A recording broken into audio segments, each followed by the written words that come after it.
Transcurría el gobierno de Álvaro Uribe y los escándalos no cesaban. Esta vez, los focos se dirigieron al campo.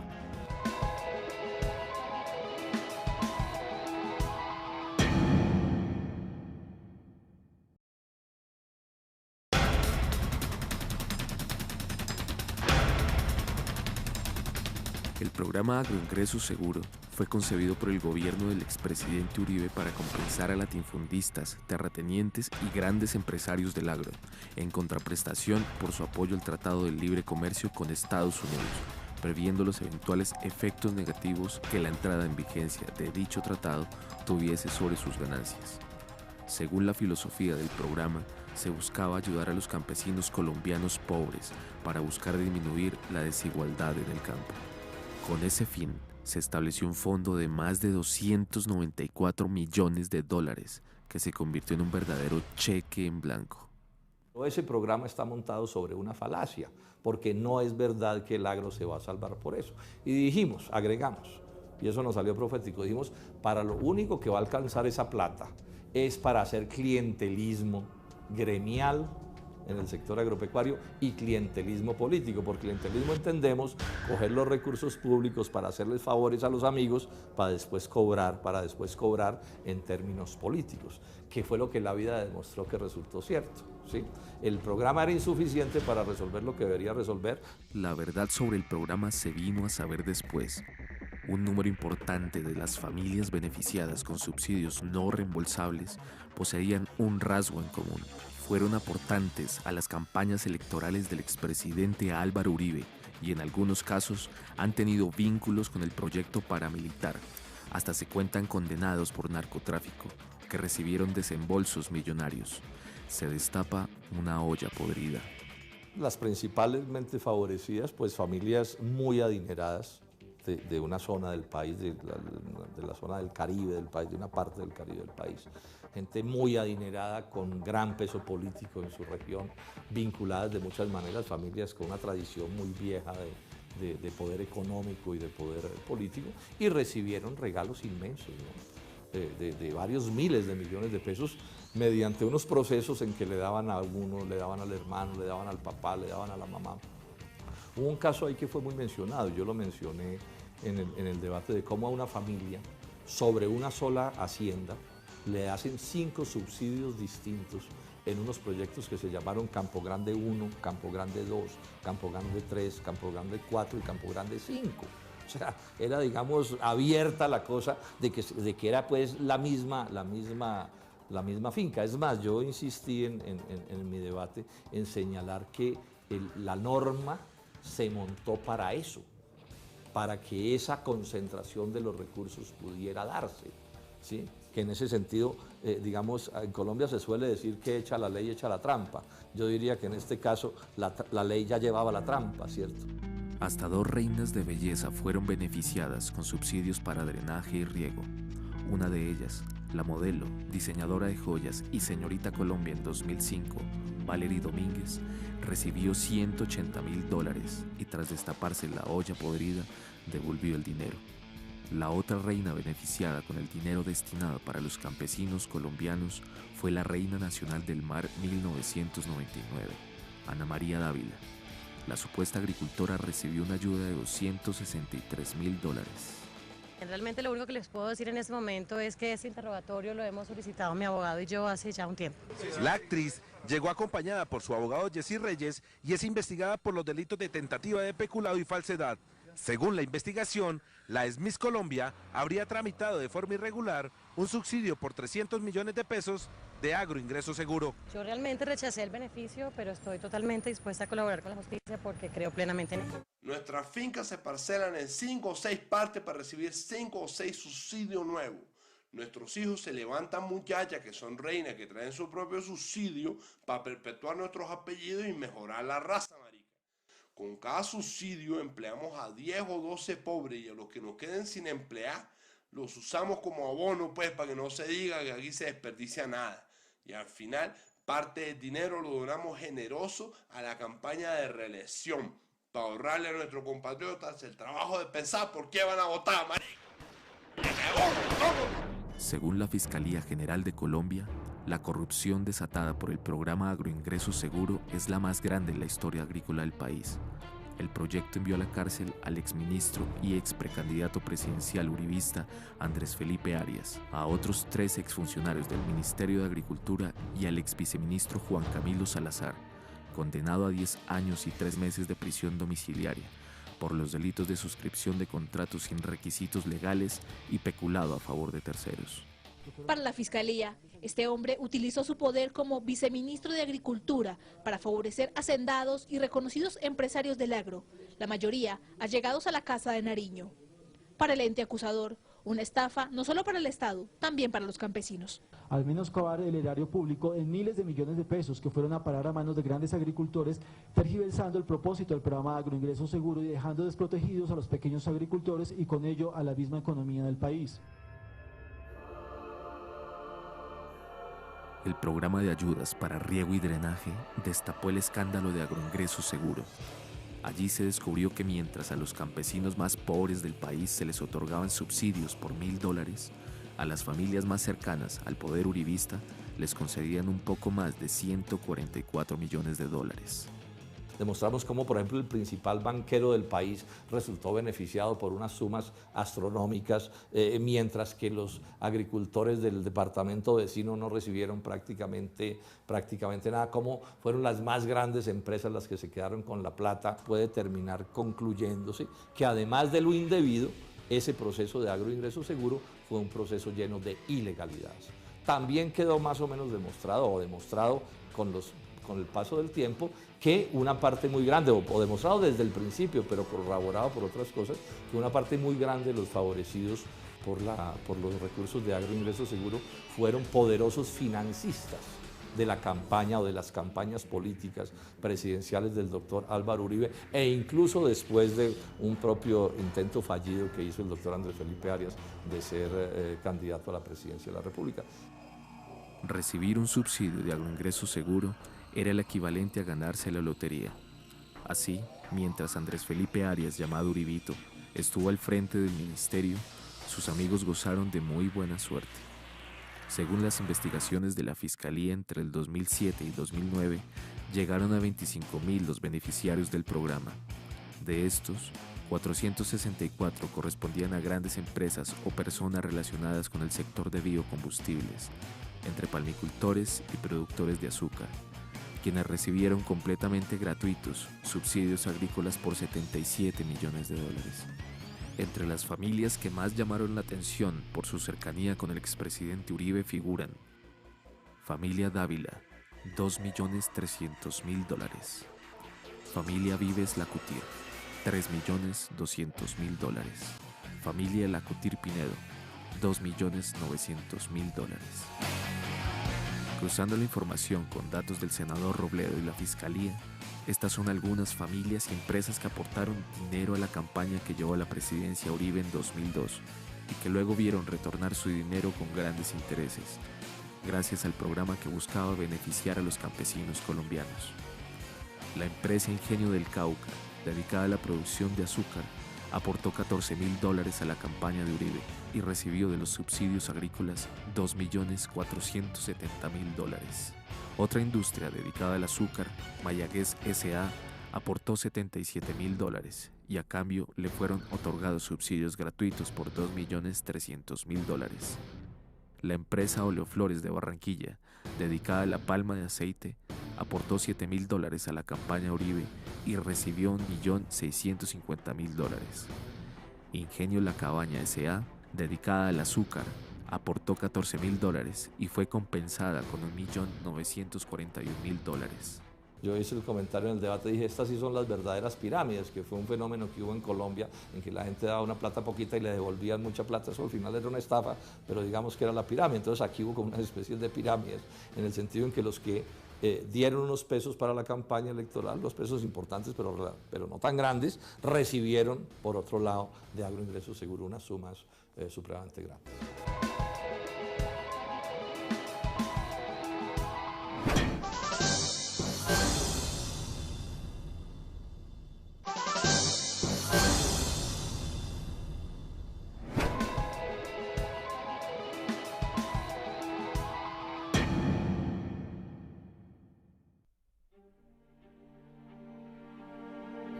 Confieso que no termino de salir de mi perplejidad y de mi asombro con cada nueva revelación que se hace de la investigación, ahora en manos de la Fiscalía General, sobre el tema que el pueblo colombiano conoce de las chuzadas. ¿Quién lo cometió? ¿Quién lo ordenó? ¿Quién lo estimuló o lo patrocinó o lo cayó o lo encubrió? Eso es lo que la justicia está intentando establecer. Pero a mí no me cabe duda de la monstruosidad de esto. Operaciones Amazonas, Transmilenio, Bahía. Estrategia, desprestigio, medios de comunicación, encuestas, chat. Calles, distribución de panfletos, grafitis, volantes, afiches, libros. Creación de páginas web, comunicados, denuncias, montajes. Luego dice sabotaje, terrorismo, explosivo, incendiario, servicios públicos, tecnológicos. Presión, amenazas y chantaje. Ese es uno de los documentos. El asombro de este reconocido periodista refleja el escándalo que quedó al descubierto con lo que ha sido calificado como la red de espionaje criminal más grande montada desde el propio Palacio Presidencial. El Watergate criollo reveló cómo la Policía Secreta de Colombia, que depende directamente de la Presidencia de la República, fue utilizada para espiar, seguir y montar pruebas falsas contra opositores del entonces presidente Álvaro Uribe Vélez, entre ellos magistrados de la Corte Suprema de Justicia, periodistas y defensores de derechos humanos. Detrás de eso entonces se desata la guerra del gobierno contra la Corte, contra los opositores, contra los periodistas, y ya lo que se conoce pues es el tema del DAS, la policía política al servicio de intereses de esculcar la vida de los magistrados. ¿A cuáles magistrados? A los que tenían los procesos de parapolítica, al doctor César Julio Valencia, que era el presidente de la Corte en ese momento, a mí personalmente también, me investigaron los bienes míos y una guerra sucia pues frontal. Pasó algo que en ningún país había ocurrido y yo pues todavía como colombiano y como jurista me resiento de que eso no haya tenido más importancia. ¿En qué país del mundo cabe que un organismo de inteligencia infiltre la Corte para que las señoras que llevan los tintos pongan una grabadora en la mesa central de la corporación para oír las deliberaciones? Yo sostengo que no es posible una sociedad civil en Colombia, porque fuimos infiltrados, fuimos permeados, fuimos amenazados, fuimos espiados, fuimos vulnerados, menoscabados todos nuestros derechos, a un punto que nuestras conversaciones, nuestros correos electrónicos, tantas cosas que todo eso estaba como en manos de la policía secreta de Álvaro Uribe, que pues eso termina generando planes de acción en contra nuestra, planes de neutralización, que eran las palabras que se usaban en los documentos oficiales que hoy tiene la Fiscalía del DAS. Y ese plan de neutralización no era otra cosa distinta a eliminar de tajo a la sociedad civil que hablaba sobre derechos humanos en el país. El Watergate criollo llevó a la cárcel al exsecretario general de la Presidencia, uno de los hombres más cercanos al expresidente Uribe, a 3 exdirectores del Departamento Administrativo de Seguridad DAS y a un sinnúmero de investigadores de distintos niveles que participaron en esta empresa criminal de grandes proporciones. No solo se pretendía interceptar comunicaciones telefónicas, sino pasar a los hechos mediante la ejecución de una serie de operaciones diseñadas para denigrar y atentar contra la vida y honra de todo aquel que estuviese en una orilla distinta a la del expresidente Uribe.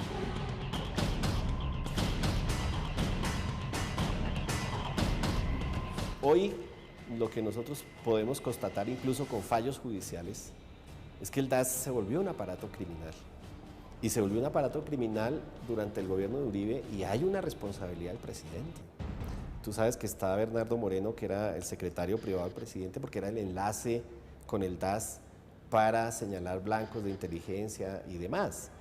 Y el tema fue chuzar a la Corte, perseguir a la Corte Suprema. Eso es muy grave, eso en cualquier sociedad es terrible. Chuzar a los periodistas, a los políticos de oposición, a nosotros, a los defensores de derechos humanos, ¿no? A mí me tenían, yo tengo ahí los registros diarios de las actividades mías y de mi familia, tengo los reportes día a día, tenía un apartamento frente a mi casa, se llevaban la basura, etcétera. Por todo, por lo que yo hacía, que ha sido llevar casos de graves violaciones de derechos humanos, eso no puede suceder en una sociedad democrática. El DAS, en los seguimientos y chuzadas ilegales a la senadora Piedad Córdoba, habría infiltrado el esquema de seguridad de la congresista. En algunos informes encontrados por la Fiscalía, se encontró en el que se menciona una instrucción que impartió Córdoba exclusivamente a sus escoltas, antes de un viaje que realizó a Medellín el 16 de abril de 2007. Una fuente ocasional con acceso directo al blanco político manifiesta que Piedad Córdoba viajó con destino a Medellín. Es de anotar que la senadora les pidió verbalmente a su esquema de seguridad que no fueran a reportar su salida de Bogotá al Departamento Administrativo de Seguridad DAS, la cual fue acatada fielmente por su escolta. Entre el 14 y el 16 de marzo de 2008, en Cali, el DAS le tomó a Piedad Córdoba estas fotografías durante el cuarto encuentro del Parlamento Negro de las Américas en el Salón de Audiovisuales de la Universidad del Valle. La mujer del Círculo Rojo es la madre del exdiputado secuestrado Sigifredo López. El archivo tiene fotografías de amigos y del conductor de la senadora. Además, toda la agenda personal de teléfonos y contactos de la congresista. El escándalo de las chuzadas se destapa en mayo del 2010, durante el juicio al exdirector del Departamento Administrativo de Seguridad DAS, Jorge Aurelio Noguera. Ahí, por primera vez, Colombia escuchó hablar de la carpeta especial Octubre 2007. Se trata de una investigación que buscaba descubrir la relación que habían tenido agentes del DAS en la entrega a los paramilitares comandados por Jorge 40, de una lista de sindicalistas que debían ser asesinados. Aquí se le empiezan a dar los puestos de poder a los grupos paramilitares, así de sencillo. Eso fue lo que pasó acá. Tenemos entonces a Jorge Noguera, un tipo que hoy está condenado como paramilitar, entonces yo puedo decir con total claridad que llegó al poder del DAS, llegó a la policía secreta un paramilitar llamado Jorge Noguera. Y ese paramilitar entonces emprende una cacería de brujas contra todo lo que oliera, digamos, a oposición, a crítica, a divergencia. Allí pues hay probadas por la propia Fiscalía General de la Nación cerca de 300 víctimas. Se hicieron vigilancias permanentes en residencias, en los colegios de los hijos y las hijas de las víctimas, se hicieron llamadas telefónicas para aterrorizar a las víctimas, se gestionaron limitaciones para el ejercicio de la defensa de derechos humanos, por ejemplo, vimos casos como los del colectivo abogado José Alvear Restrepo que sufrió una persecución muy pertinaz en lo que correspondía a su trabajo internacional y al litigio internacional. Lo mismo ocurrió con organizaciones como la Comisión Colombiana de Juristas. Entonces es todo un contexto de persecución, de ataque contra lo diferente, contra lo que implicara oposición. Y de ataque contra el mismo Estado, si ustedes tienen en consideración que también magistrados y magistradas de la Corte Suprema de Justicia pues fueron víctimas de este tipo de acciones.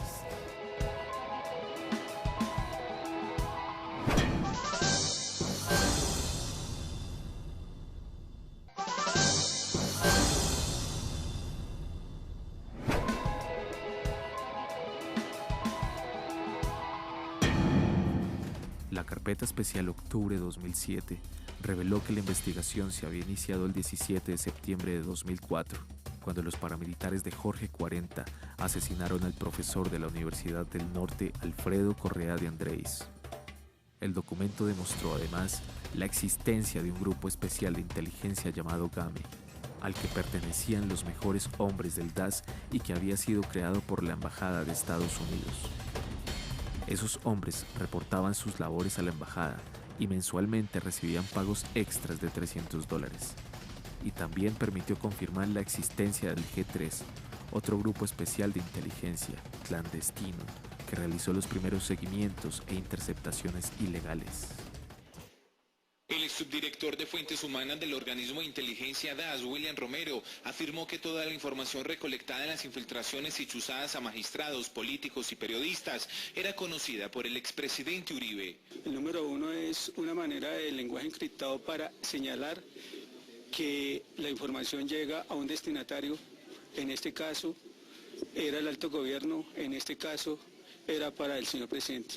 aseguró que el capitán Tavares, el director de inteligencia del mismo organismo, otro de los involucrados dentro del escándalo, fue quien le dio la orden de destruir la evidencia de las interceptaciones. De acuerdo con la información que nos daba la doctora María del Pilar, en una ocasión con Gustavo Sierra y en otra ocasión con el capitán Tavares. Obedecer las órdenes de no dejar rastro. Yo hace poco para un documental que me fue encargado por un grupo de organizaciones de derechos humanos, encontré en los documentos del DAS más de 500 informes de inteligencia contra sindicalistas, incluso contra el representante de la OIT en Colombia, de la Organización Internacional del Trabajo, que son informes del 2008 para acá y que no fueron investigados, y sobre eso no hay un solo detenido. Entonces hay una serie de cosas que a uno le hacen ver que sí hay justicia, pero es una justicia que sirve para dejar tranquilos a ciertas víctimas, ¿verdad? Y por el otro lado para seguir encubriendo una cosa más grave y más amplia de la que la sociedad no se va a poder enterar si los periodistas no se la contamos. Y se la estamos contando fragmentadamente. En representación de la Fiscalía General de la Nación, concurro a esta fase de la audiencia pública en el proceso contra el doctor Jorge Noguera Cotes, con el propósito de solicitar que la sentencia que se aproxima a tomar esta corporación en este caso sea de carácter condenatorio y en relación con los delitos objeto de la acusación de la Fiscalía, vale decir, homicidio, abuso de autoridad, falsedad documental y utilización de información sometida a secreto reserva. El 14 de septiembre de 2011, el exdirector del DAS, Jorge Noguera, fue hallado responsable de la muerte del profesor Correa de Andrés y condenado a 25 años de prisión por los delitos de concierto para delinquir, homicidio y falsedad por ocultamiento y revelación de secretos. Voy a decir cuál es mi responsabilidad política en el nombramiento de Jorge Noguera o de cualquier funcionario. ¿Sabe por qué nombré a Jorge Noguera? Porque lo conocí como una persona incontaminada, como un joven honesto, transparente, porque le conocí a su padre, le conocí su señora, supe sobre la familia de su señora en Norte de Santander, porque una noche dormí en la casa de Jorge Noguera, conocí un apartamento de una pareja joven, normal, sin extravagancia, sin excesos. Noguera había sido el jefe de la campaña presidencial uribista durante el 2002, en el Magdalena, departamento de la Costa. La justicia demostró que el exdirector de la Policía Secreta puso a la institución al servicio de los paramilitares y narcotraficantes, tal y como lo reveló uno de sus hombres de confianza, Rafael García. Rafael García, el exdirectivo del DAS, condenado por la infiltración paramilitar de la entidad que él mismo denunció, entregó una declaración a autoridades de Estados Unidos en la que asegura que usando el DAS, Jorge Noguera y él hicieron envíos de cocaína a Estados Unidos y a otros países. Patricia Uribe. Cristina García también asegura en el documento que el presidente Uribe conocía y aprobaba las relaciones del DAS con grupos paramilitares. Las graves acusaciones mencionan a varios altos y exaltos funcionarios. Rafael García, ex jefe de informática del DAS, reveló en este informe que fue entregado hace 2 meses a las autoridades de Estados Unidos cómo desde el propio DAS se conformó una red de narcotráfico y lavado de dólares con la participación de paramilitares del Bloque Norte y el Frente contra Insurgencia Guayú. Según García, el grupo se consolidó en el 2003 y fue bautizado como el Cartel de las 3 letras, en alusión a la sigla del DAS. Jorge Noguera viajó a México en razón de su cargo como director del DAS. En realidad, este viaje, el cual fue oficial y pagado por el Estado colombiano, tenía como propósito establecer alianzas con la organización narcotraficante de los hermanos Beltrán Leiva, lo cual se concretó, consiguiendo de esta manera que las lanchas rápidas con droga fueran recibidas en México por esta organización, la cual se encargaba de trasladarla a los estados de la costa este de los Estados Unidos. Aseguró que entre el 2003 y 2004, con funcionarios del DAS, la Aerocivil y la DIAN se introdujeron a Colombia cerca de $100 millones, producto del narcotráfico. De igual manera, Jorge Noguera consiguió con mi ayuda otras rutas de narcotráfico. Una que llevaba droga desde Cartagena a Panamá, utilizando las embarcaciones que llevan mercancía de contrabando de Panamá a Colombia. Y desde Panamá, la droga era enviada a la Florida, Estados Unidos, a través de las tripulaciones de los cruceros que hacían parada en Panamá y en la Florida. Otra, la cual utilizaba con el grupo de narcotráfico de Hernán Giraldo, que pasaba la droga por Paraguachón, algunas veces en los propios vehículos del DAS. la cual era llevada a punto fijo, de donde se enviaban lanchas rápidas a Centroamérica y el Caribe. En el DAS habrían podido nombrar a la Madre Teresa de Calcuta como directora, pero si le hubieran dado las mismas órdenes que le dieron a Noguera o las que ejecutó la doctora María del Pilar Hurtado, habría pasado exactamente lo mismo, aun cuando estuviese manejado por la Madre Teresa de Calcuta, porque obviamente cuando se toma un organismo de inteligencia y se cree que es un organismo de inteligencia privado, particular del gobierno de turno para hacer inteligencia a los opositores, a los enemigos, termina pasando lo que pasó. Podría decir que a mí también me usaron y me manipuló el DAS. Yo tenía que cumplir una orden institucional, tenía que cumplir con unos parámetros establecidos y si yo no cumplía, pues tenía que asumir las consecuencias. Lo que uno se tiene que preguntar es cuál es el nivel de la justicia en Colombia. En el caso del DAS es muy claro que la Fiscalía llegó a un punto del que no quiere seguir, ¿no? Llegó a un punto en el que acusa y tiene en juicio al secretario jurídico de la presidencia. Llega a un punto en el que hay ya un director del DAS condenado y una directora del DAS prófuga de la justicia afrontando también un juicio por lo mismo, pero digamos en ninguna parte se han reconocido otra cantidad de víctimas con otra cantidad de documentos oficiales que hay ahí que la Fiscalía no ha querido seguir estudiando. Entonces yo siento que la Fiscalía arrancó con un gran impulso, pero están tratando de construir una verdad que sea socialmente aceptada sobre lo que pasó en el DAS y no toda la verdad de lo que pasó en el DAS. Que el DAS es eso, es un capítulo siniestro de la historia de Colombia, de lo que no deben ser los organismos de seguridad ni inteligencia del Estado. Si Uribe se hubiera quedado un tercer mandato, yo creo que aquí habría estallado una situación terrible, absolutamente inmanejable. El país se habría disuelto, porque Uribe tenía ya demasiadas situaciones de rencor, de dificultades políticas, administrativas, personales. Él se levantaba todos los días a pelear con medio país, ¿no? Y ya él no estaba gobernando, sino defendiéndose.